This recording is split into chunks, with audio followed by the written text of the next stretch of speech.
Hello and welcome to another episode of the Co-op Survival, episode 10, and you're joining me in the start, or I guess the middling stages, as it were, of this Guardian farm, where we just done the, cleared out the temple down here, put the soul sand down, and we're just working on the portals. How it works, they spawn down there, camp these, and then just get pushed into the portals. Pretty simple. As you can see, it's working pretty well for this side, because there's like no guardians here-ish. I'm just going to keep working on this. I just thought I'd update you guys at the start of this episode. We'll see what it looks like in a second. Now after some time, we're back, and the Guardian farm is up and running. So I'll show you my Spectre account while I AFK in the overworld. And this is what it looks like on the other side. Very nice. Yes.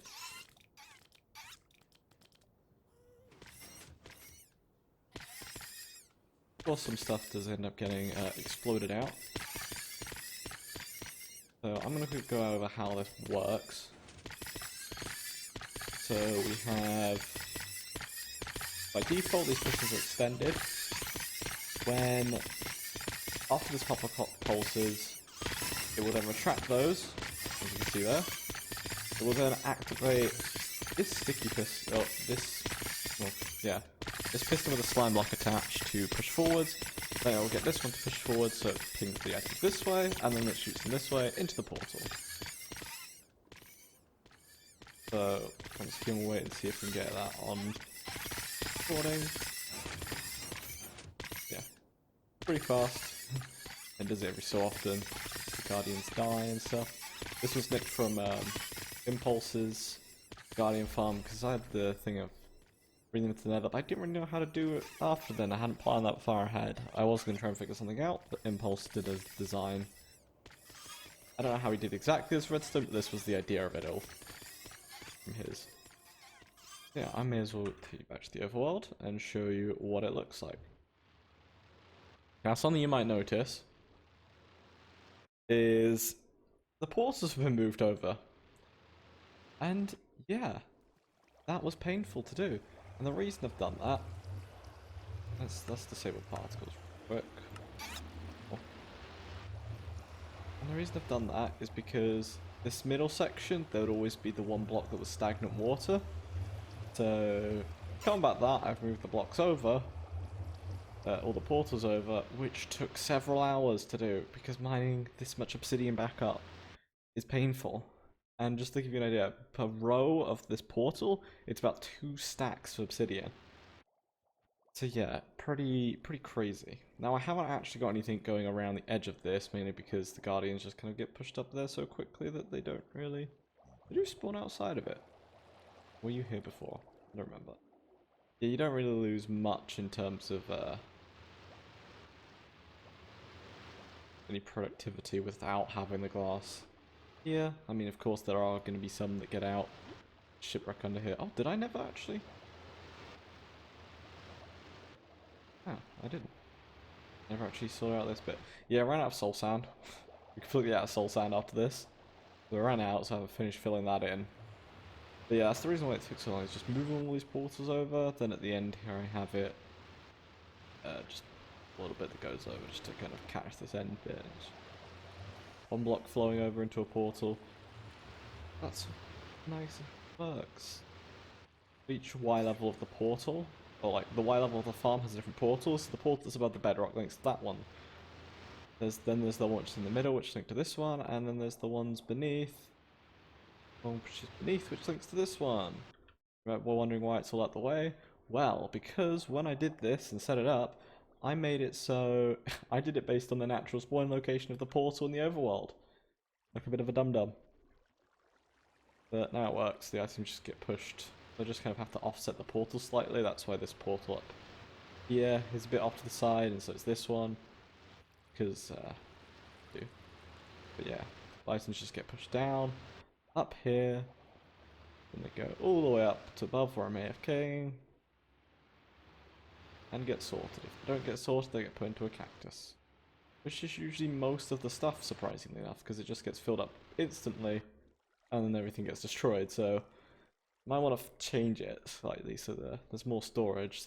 So what we currently have is 3 prismarine and 4 shards, and it does get filled up rather quickly. I've been using a bunch of this prismarine for other stuff. And speaking of other stuff, the reason why we have so much prismarine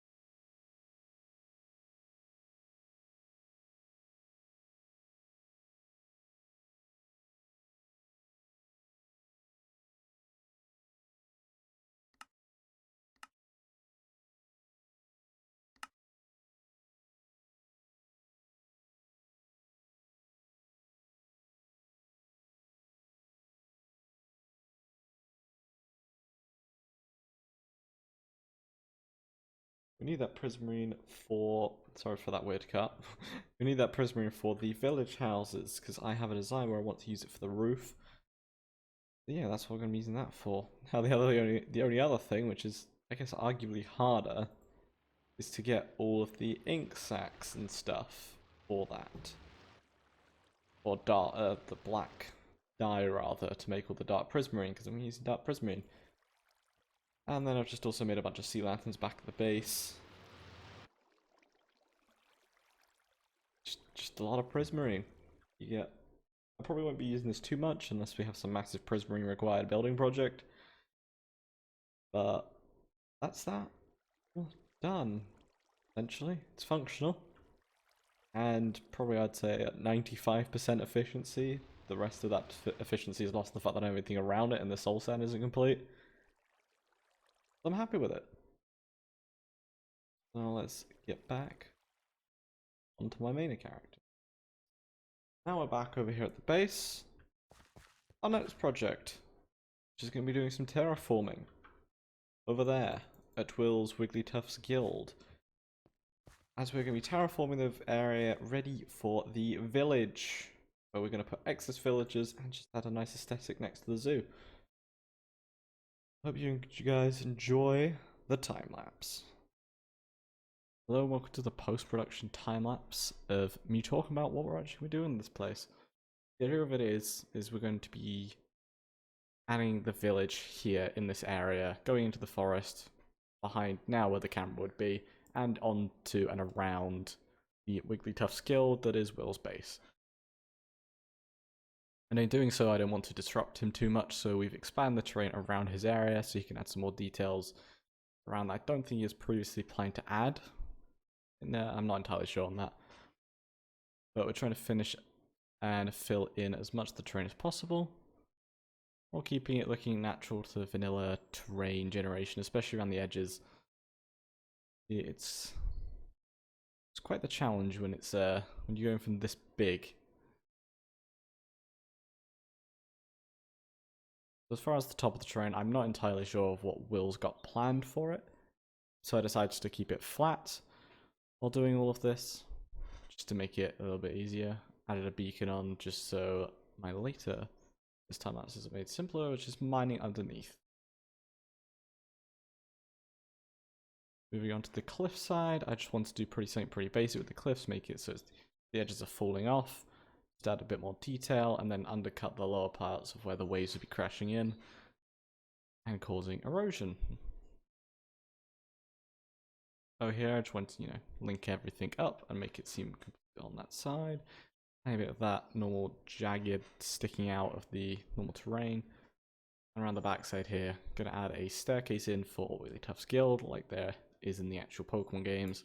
It's from Pokemon Mystery Dungeon, Wars of Time, Darkness, and Sky, if anyone was wondering.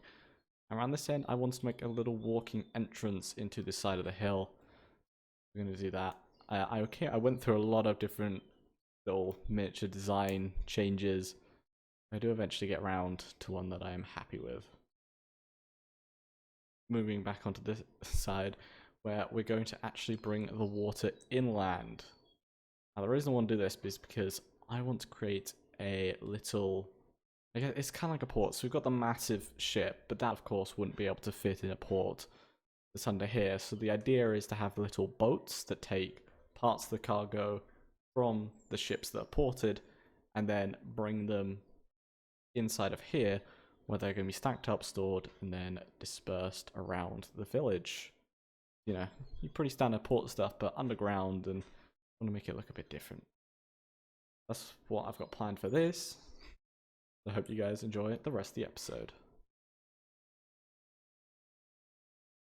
Alright guys, welcome back. And now we're going to start doing some work on this area around here, because I don't like these birch trees. Not this one's alright, but the rest of them are just kind of a bit meh. And it's like most of these clips recently, it's been a few days, and I've got a different skin on. It's based on what I look like in real life, as opposed to my Minecraft character guy. There you go. I have my face on my Twitter anyway. Not posted often, but there is a picture of me. But we're going to be removing these birch trees and we replace them with some oak ones. Still going to keep the acacia leaves just because, one, they're probably my favorite type of leaf, and two, because it's just a pain in the ass to collect. I don't know if I showed actually how much of these leaves I actually collected. I'm gonna show you real quick. They're over here in the chest up there where I store, because this is just kind of bulk storage or random stuff. Some birch and some acacia. I just went to a savannah, I think like way over there, and then just did harvesting. Yes, I was in Discord. Me not to be in Discord anymore. There we go. Yeah, so I also want with these trees to kind of...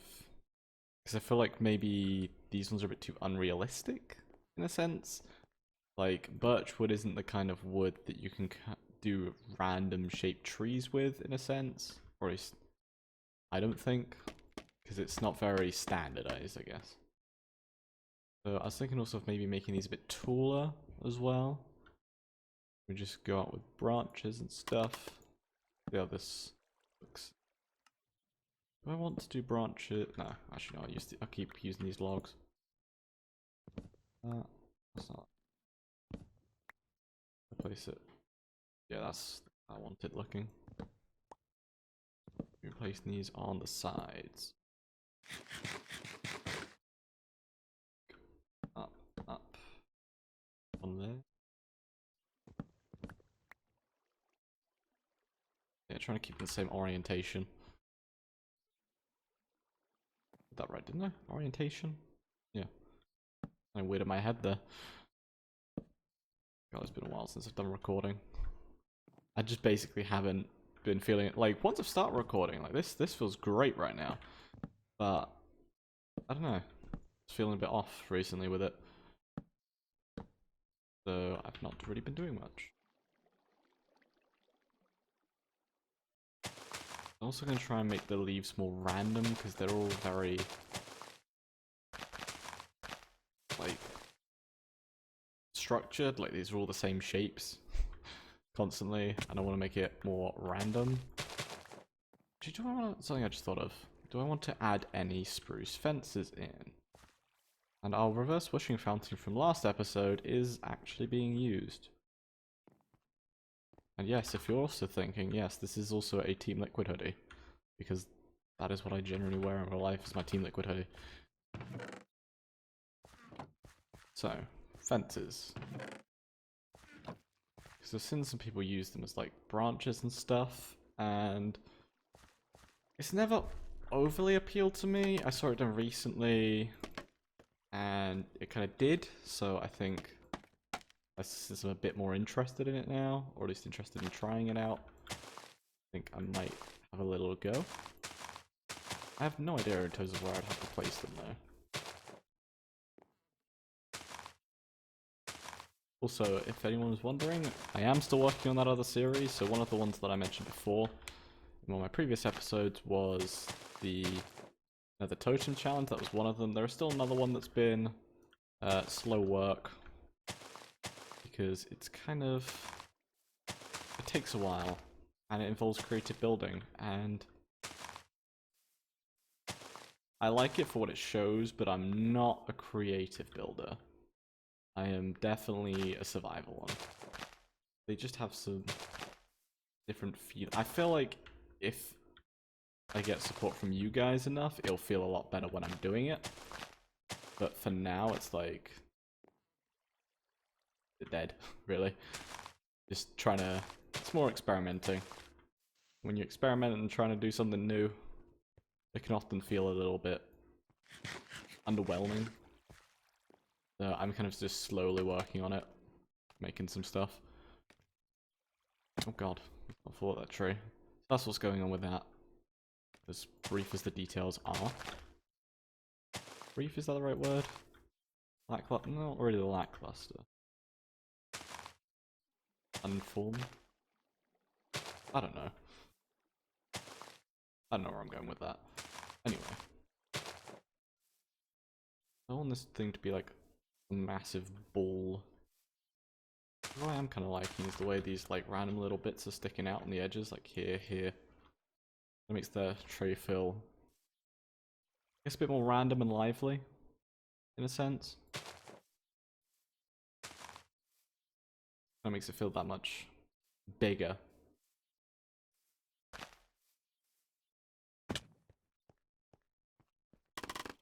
Okay, let's see how that's looking.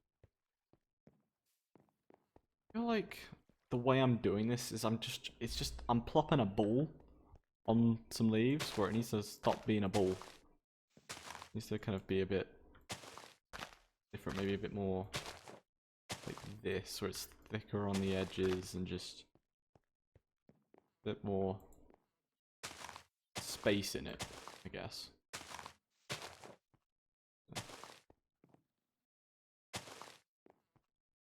Feels like a tree. Oh, yeah, that definitely has a better feel to it now. I'll put a few blocks a bit lower. There. Yeah, that was a lot nicer. I don't know if I want to do a thicker branch or not. There's a cake here. That's saving a bit of that wood. Okay, that looks a lot nicer than these. I have to say. I'm gonna work on some of these and I'll be back. And it won't be another day. And it's been a Minecraft day. Not been an actual day. We're doing well in that regard. Welcome back to this section. I don't know why I'm introducing it like that. I always seem to do that. We have built up some more of the trees around the area, and I'm liking it. I also went ahead and, as you can tell, put in some fence walls here and changed out the leaves to the birch ones, because I think it adds just makes I think it looks a bit nicer like this. I think I might remove this sign. I think most people understand that this is a reverse wishing fountain. Yeah, I think that looks a lot nicer now.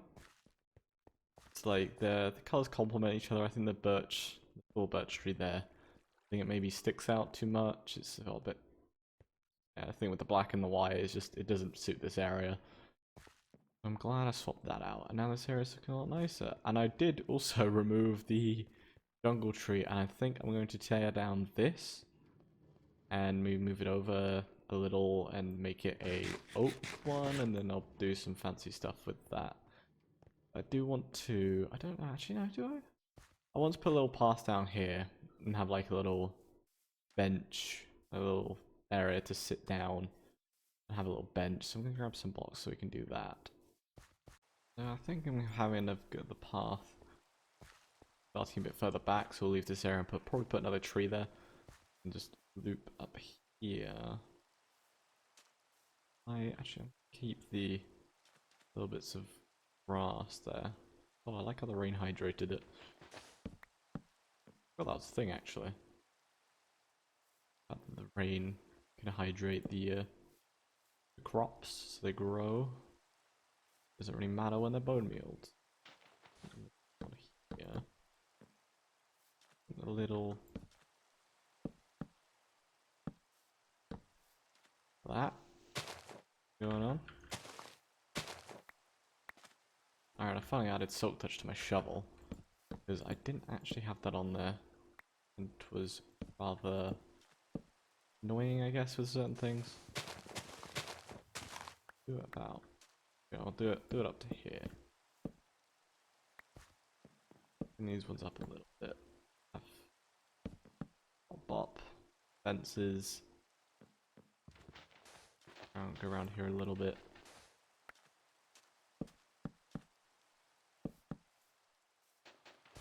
Log there for the support of the wood. Do the same on the other side actually as well. Log there.